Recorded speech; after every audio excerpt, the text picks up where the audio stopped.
오늘 하는 거 소설인데 얘들아 지금 책이 없어서 프린트를 준비해드렸어요. 서울 1964년 겨울이 제목입니다. 그러면 자 서울은 공간적 배경이겠지. 1964년 겨울은 시간하고 계절적 배경이야. 아 배경이 뭐라고 제목이거든. 굉장히 유명한 작품이에요. 배경이 제목이라는 거는 이 소설에선 배경이 굉장히 중요한 구성 요소라는 거야. 그러면 이 배경이 뭔지 궁금해 안 궁금해? 아이씨 단톡방에 들었다라고 해서 영상을 전달 안 하면 내 혼자 수업하는 거 같잖아. 자 궁금하지? 그리고 유튜브에 내가 구독자 하면 줄었다고 얘기했죠. 지금 한 달에 조회수가 600~700개가 나오대. 구독자 31명인데 말이 됩니까? 그럼 이 많은 영상을 도대체 누가 봅니까 여러분? 왜 좋아요 알림 설정 왜 안 하는 거야? 나 언제 유튜브로 돈 버니 이래가지고 와 근데 진짜 조회수 엄청 많아도 절대 돈 못 벌겠다. 왜? 너네가 구독을 안 해줘서. 개빡치네. 자 어쨌든 서울 1964년 겨울 어제 킹옥씨가 비웃었습니다. 아직도 손을 한 명 줄었다고 내 걸 연탐하고 있어요 여러분. 얼마나 부끄러운지 압니까 제가? 자 여기는 1964년 겨울에 서울에서 입니다. 자 여기는 나라 인물이 3명이 나올 거예요. 나하고 안하고 사내가 있습니다. 자 이 둘은 둘 다 25살이에요. 이 사람은 30대 중반입니다. 자 그런데 시골에서 와서 나는 시골에서 와서 육군 사관학교에 가고 싶었으나 떨어진 처음 올해 신도고서 의대가 3명이랍니다. 부산대 의대, 그 다음에 인대대 의대, 그 다음에 동아대 의대 3명이 붙었습니다.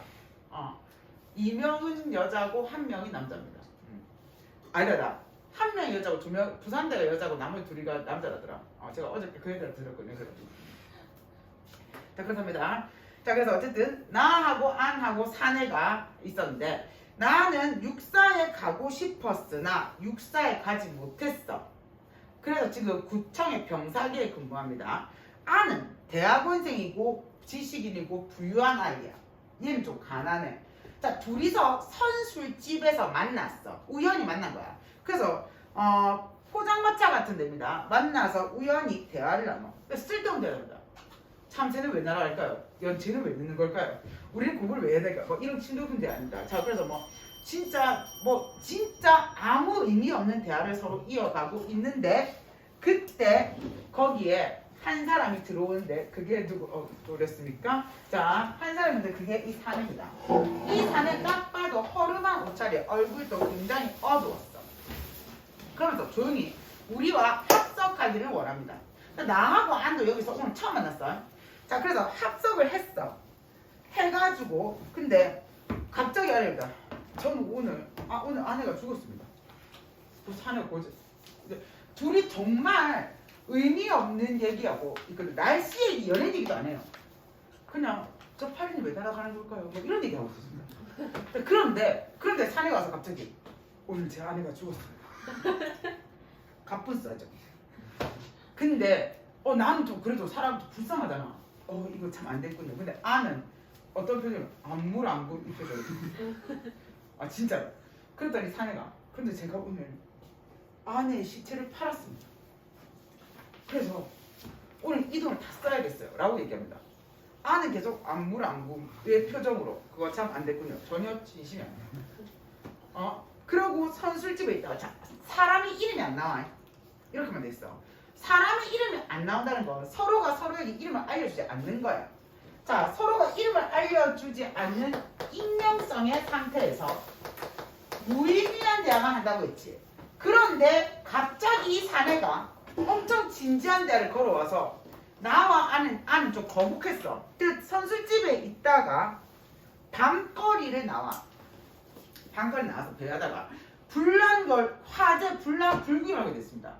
그래서 가서 또 남의 진짜 불구경하듯이 이렇게 멀뚱멀뚱 보고 있는데 사내가 갑자기 품 안에서 뭘 꺼내가지고 던집니다. 하얀 걸. 뭐게? 아내 시체를 판 돈에 돌을 달아서 던져요. 자기가 아내 시체를 판 거에 대한 굉장한 뭐가 있냐면 죄책감이 있는 거야. 그 뭐로 팔았냐면 해부학 실습용 시신으로 팔았어요. 아니 어제 그 의대생한테 그 얘기 들었다. 나중에 이렇게 해부학 실습. 자 그래서 아무튼 사내가 아내 시체를 팔다 죄책감 때문에 엄청 힘들어하고 있는데 그래서 이걸 던졌어. 사내가 자기랑 같이 이 돈을 다 쓸 때가 있어다 그랬거든. 근데 돈을 던졌어. 근데 돈이 없어졌잖아. 근데 12시 통금 시간이 다가오는 거야. 아직 60년 되니까 통금이 있었거든요. 통시가 다가와. 그런데 갑자기 여고에 갈 돈이 없잖아. 그러니까 사내가 저거 안 믿으랍니다. 이제 술이 좀 됐어요. 그래서 갑자기 어느 집에다 띵동합니다. 돈 받으러 왔습니다. 아니 무슨 소리예요? 저희 제 주인 아저씨는 지금 주무시니까 저 책값 받으러 왔습니다. 이 사람이 뭐 하냐면 그 월부 이렇게 책 세트 있잖아. 도서 세트를 팔아서 할부로 돈을 받는 거야. 그러니까 자기가 받을 돈이 있는데 요즘은 카드 알바지만 그때는 현금으로 받아야 되는 거야. 그래서 그 돈을 받으러 그 12시가 다 된 시간에 왔다면 누가 좋아하겠나? 당연히 안 좋아하지. 당연히 못 받았지. 그리고 이제 쫓겨난 아저씨 해서 이제 여관으로 오다. 자, 여관에서가 이제 마지막 씬인데 사내는 같은 방에 들고 싶어 해요. 왜? 이런 날 혼자 있고 싶지 않은 거지.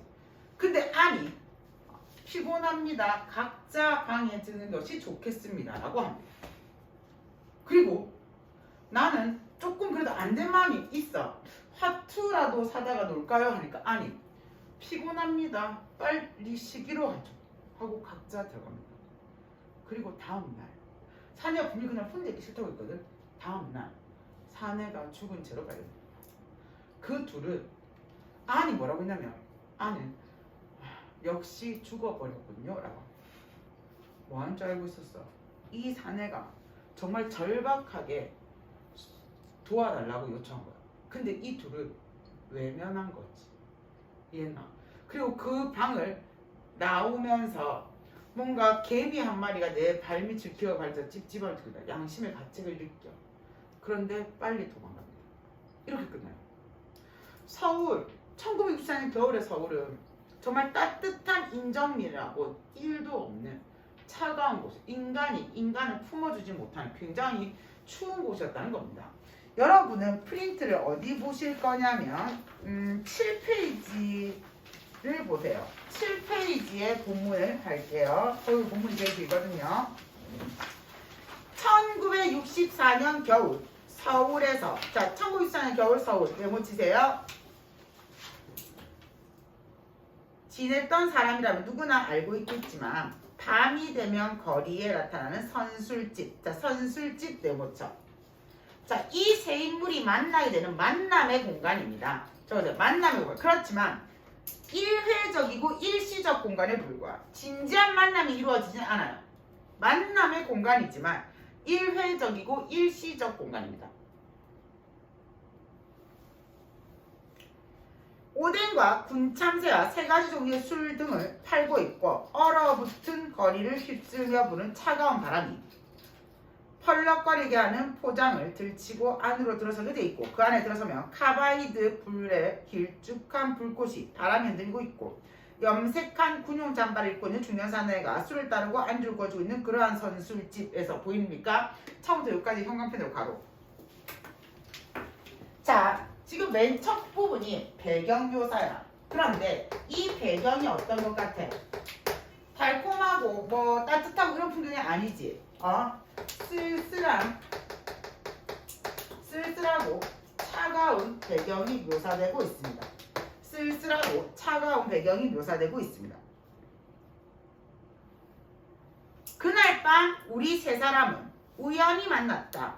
우리 세 사람이란 나와 나 동글베이처, 도수 높은 안경을 쓴 안이라는 안 동글베이처, 대학원 학생과 정체는 알 수 없지만 요컨대 가난병이라는 것만 분명하여 그의 정체를 꼭 알고 싶다는 생각은 조금도 나지 않는 36살짜리의 사내 동글베이처. 자 사람 이름 안 나오지? 현대인의 무슨 성? 익명성이라고 했습니다. 현대인의 익명성. 자 중력 다음 보세요. 자기소개들은 밑줄 칠 거야. 자기소개들은 끝났지만 서로 할 얘기가 없었다. 자 인강하게 해석될 수 있나? 없죠. 이 인간관계는 단절된 관계입니다. 적으세요. 단절된 인간관계를 뜻합니다. 이 소설 전체의 주제도 그겁니다. 인간관계가 서로 단절되고 소외되어 있다는 거야. 잠시 동안은 조용히 술만 마셨는데 나는 새까맣게 구워진 군참새를 집을 때 할 말이 생겼기 때문에 마음속으로 군참새에게 감사하고 나서 일을 시작했다. 즐거움이 넘치고 넘친다는 얼굴로 요란스럽게 끼어들어야만 일이 되는 것이었다. 우리는 갑자기 출발하다. 목적지를 잃은 사람들처럼 밑줄 쳐. 어디로 가야 될지 모르고 있어. 현대인의 방향성 상실을 뜻합니다. 현대인의 방향성 상실을 뜻합니다.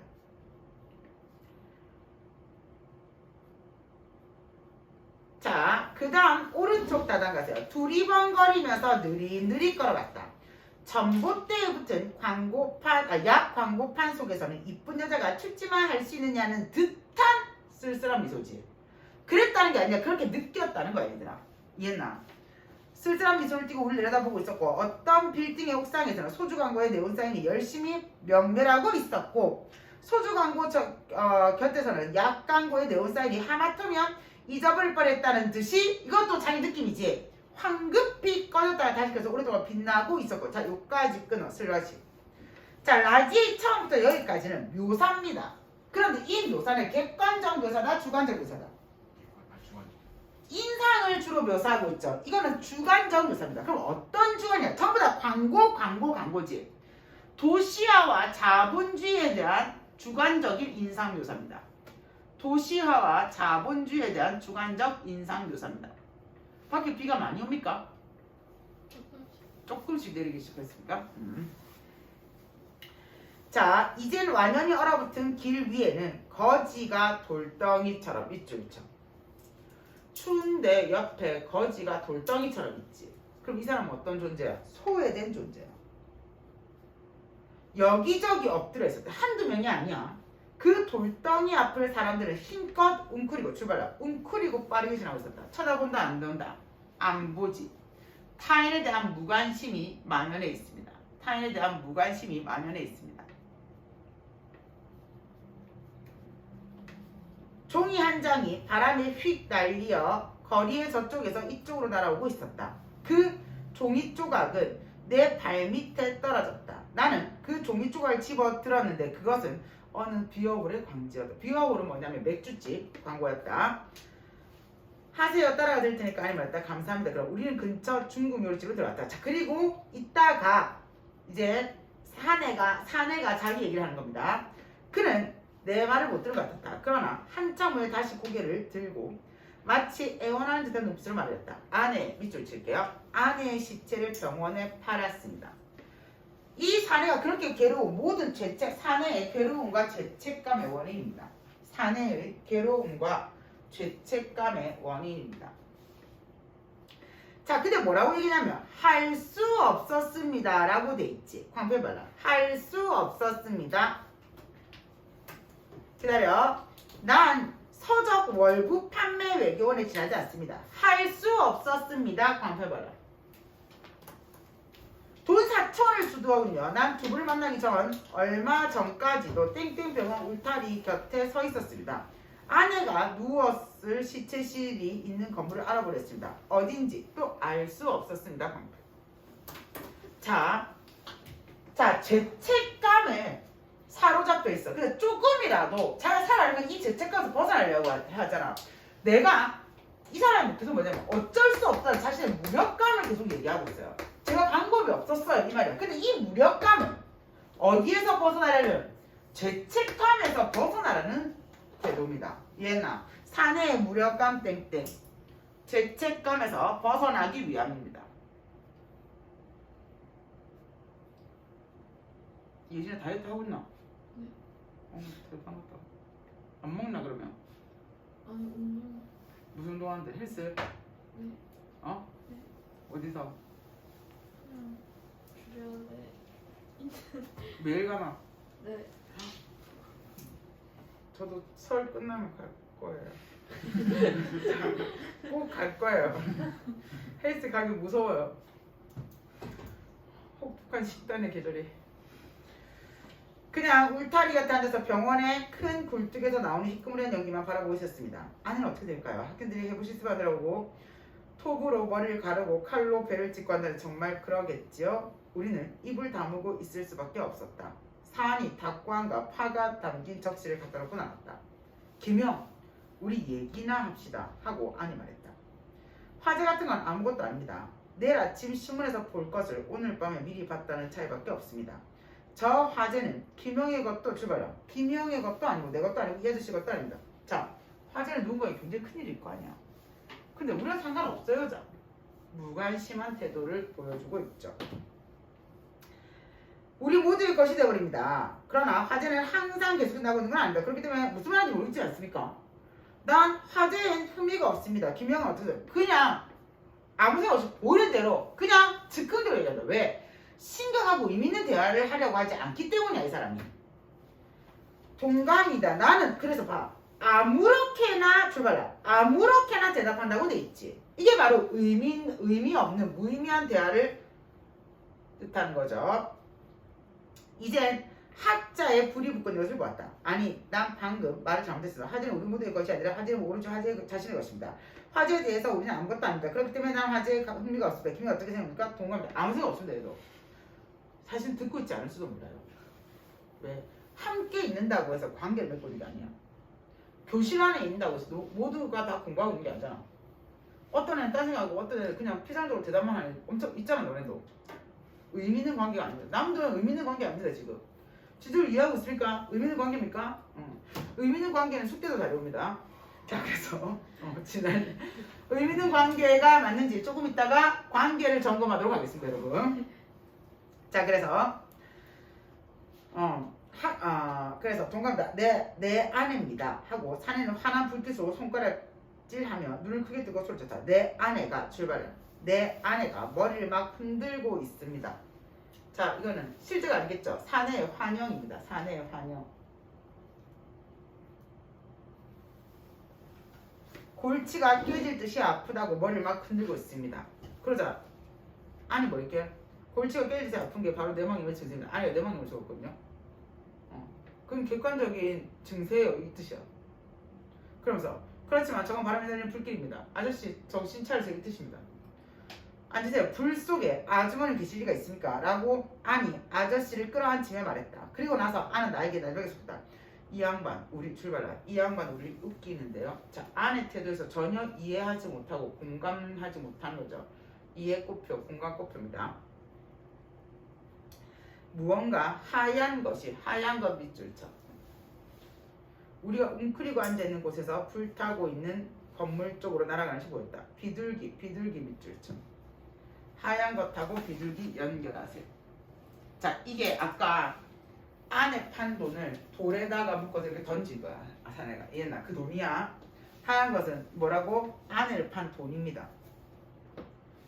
비둘기는 불 속으로 떨어졌다. 무엇이 불 속으로 날아 들어갔죠? 내가 안을 들여다보며 물었다. 예, 뭐가 날았습니다. 안은 나에게 대답하고 나서 이번에 아저씨 들어보며 보셨어요? 하고 크게 물었다. 아저씨는 잠자코 앉아 있었어. 그때 순경 한 사람이 우리에게 와서 당신이야! 라고 순경은 아저씨를 한 손으로 붙잡아서 말했다. 방금 무얼 불 속에 던졌어? 아무것도 안 됐습니다. 뭐라고요? 순경 밑줄쳐. 때릴 듯한 신용을 하면. 자, 이렇다고 순경은 경찰이잖아. 경찰이 심을 때리는 게 좀 이상하지 않습니까? 굉장히 폭력적인 사회 단면이 드러나죠. 아저씨에게 소리쳤다. 내가 던지는 걸 봤단 말이야. 무얼 불 속에 던졌어? 돈입니다. 광패 돈입니다. 자, 이것도 역시 뭐야? 죄책감에서 벗어나기 위함입니다. 죄책감에서 벗어나기 위함. 돈과 돌을 손수건에 싸서 던졌습니다. 자, 그 다음 이제 밤 12시쯤 돼서 월부 책값 받으러 다른 집에 가는데야. 괜찮습니다. 받아야 할 돈이니까. 아니 다시 먼저 서 있던 것을 보았다. 대문이 열렸다. 밤늦게 죄송합니다. 사내가 대문을 향해서 고개를 숙이며 말했다. 누구시죠? 대문은 잠에 지금 인터폰으로 대하는 거 같죠?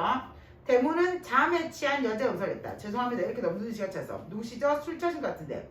월부 책값 받으러 온 사람이다. 라고 사내는 비명 같은 소리. 자, 비명 같은 소리 줄 거예요. 지금 솔직히 사내는 비명을 지르고 싶어. 이게 사내의 내면의식입니다. 마음속으로는 아내의 죽음에 대해서 절규하고 싶어. 근데 그러지 못하고 있는 거잖아 지금. 이해님? 자, 비명 같은 목소리로 높은 소리로 외쳤다. 월급집값 받으러 온 사람이다. 이번에 사내는 문기둥에 두 손을 짚고 앞으로 뻗은 자기 팔에 얼굴을 퍼면서 울음을 터뜨렸다. 월급집값 받으러 온 사람이다. 월급집값 하면서 엄청 계속 이제 울음을 터뜨린 겁니다. 그리고 나서 사내를 달려서 이제 여관으로 들어갑니다. 밤입니다. 아저씨는 그저 여관 앞에 들어왔습니다. 그저 우리 처분만 바란다는 듯한 태도로 또는 지금 자기가 서 있는 곳이 어딘도 모르는 듯한 태도로 멍하니 서 있었다. 이때부터 이 사람은 삶에 대한 의지를 완전히 놓아버린 것 같죠. 여관에 들어서다 우리는 모든 프로가 끝나버린 극장에서 나오는 때처럼 어찌할 바를 거북스러웠대. 이 사람에게 뭔가 일어날 것 같은 묘한 뉘앙스는 아마 둘 다 눈치챘을 겁니다. 안뿐만 아니라. 그러나 귀찮기도 하고 공허하기도 하고 막막하기도 하고 거북스러운 거예요. 다른 사람 일에 상관하고 싶지 않은 거지. 인간에 대한 최소한의 관심이 없는 거야. 공허함과 막막함 이렇게 보세요. 여관에 비한다면 여관에 비한다면 거리가 우리에게 더 좁았던 셈이었다. 자, 벽으로, 형광펜으로 세모치세요. 벽으로 나누어져 있어 방들이. 그러면 그 벽을 허물지 않는 한, 열지 않는 한 소통 못하죠. 벽은 단절과 소외를 상징합니다. 그것이 우리가 들어가야 할 곳이었다. 모두 같은 방에 들기로. 자, 네 가지 하나입니다. 모두 같은 방에 들기로 하는 것이 어떻겠어요? 밑줄 쳐. 이거는 좀 안 된 마음이 있는 거야. 산에 대한 연민입니다.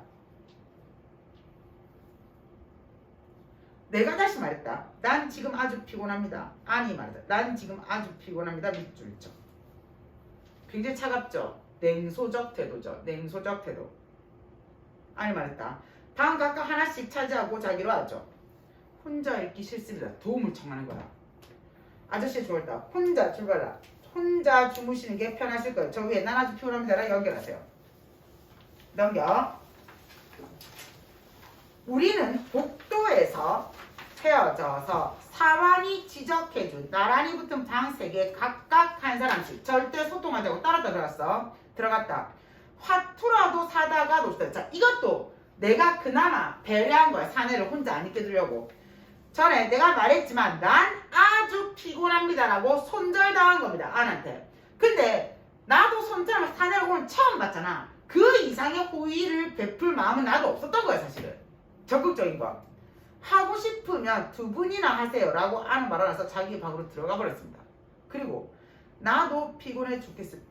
아니죠. 자, 나도 들어가지. 그러면 앞에 내가 같이 들까요? 핫도 사가지고 이거는 진심 어린 동정이나 도움은 아니었던 겁니다, 여러분.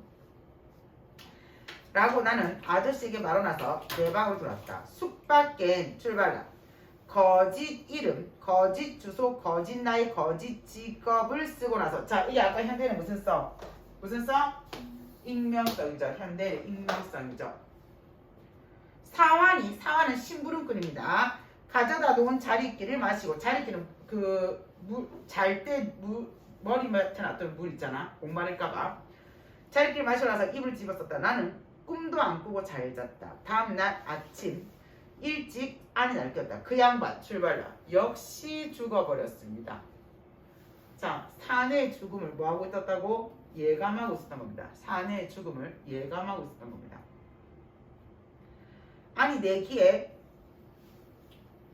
자, 입을 내고 그렇게 솟았다. 자살이죠? 물론 그렇겠죠. 나는 급하게 옷을 주워 입었다. 개미 한 마리가. 자, 개미 광편 발라. 기다려. 한 마리가 방바닥을 내 발이 있는 쪽으로 기어오고 있었다. 그 개미가. 그 다음 또 광패. 내 발을 붙잡으려 하는 것 같은 느낌 광패. 됐나? 자, 여기서 개미가 중요한데, 개미는 어젯밤 죽은 사내의 분신이기도 합니다. 그리고 또 내가 사내의 죽음 때문에 갖는 나의 양심의 가책이기도 해요.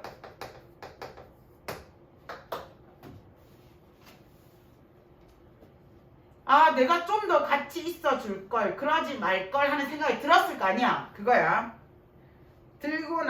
들어서 나는 얼른 자리를 옮겨 찢었다. 밖에 이른 아침에는 쌀랑눈이 내리고 있었다. 우리는 할 수 있는 한 빠른 걸음으로 여관에서 멀어져 갔다. 난 그 사람이 죽으리라는 걸 알고 있었습니다. 안이 말했다. 난 짐작도 못했습니다. 라고 나는 잘들 말했다.